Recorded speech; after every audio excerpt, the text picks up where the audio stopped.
Hi, this is David Orlofsky, and welcome to the Parsha in 5, where in 5 minutes we attempt to give you an insight into the Parsha. Parshas Vayeshev. It's a sad story.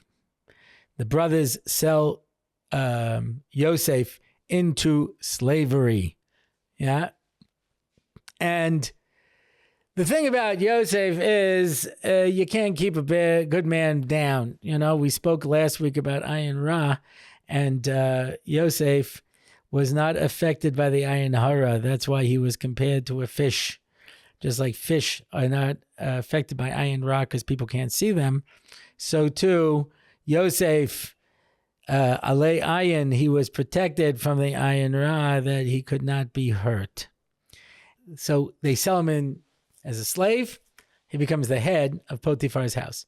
Then they trump up charges against him. He gets thrown into prison, becomes the head of the prison. And while he's in the prison, the Sar HaMashkim and the Sar HaOifa come to him.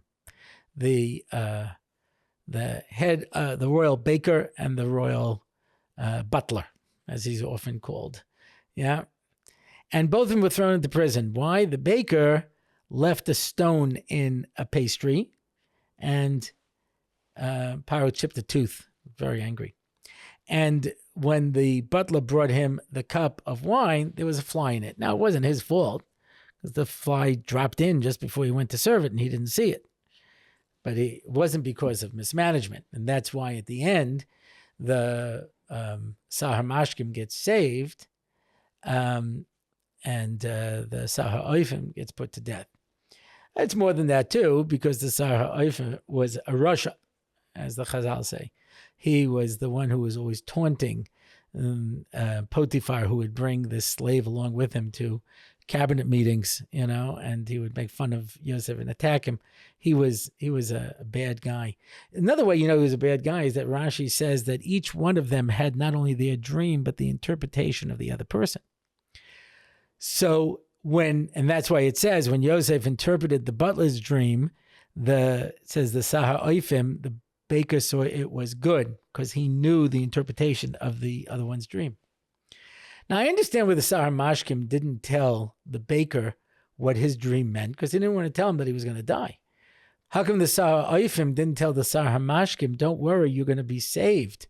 I saw the interpretation of your dream. Why? Because he's a rat, that's why. He's just a bad guy and he doesn't want to help anybody. So he doesn't tell the Sar HaMashkim what his dream means. So he doesn't tell him what the dream means. Why? Because he's just mean.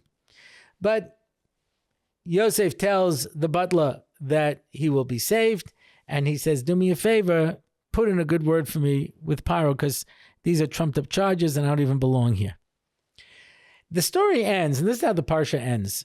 The butler goes back to his regular betela, you know, and he's just bottling. And it says, and this is the last words in the Parsha, it says, and he didn't remember Yosef and he forgot him. Well, yeah, if you don't remember Yosef, you forgot him. The answer is no.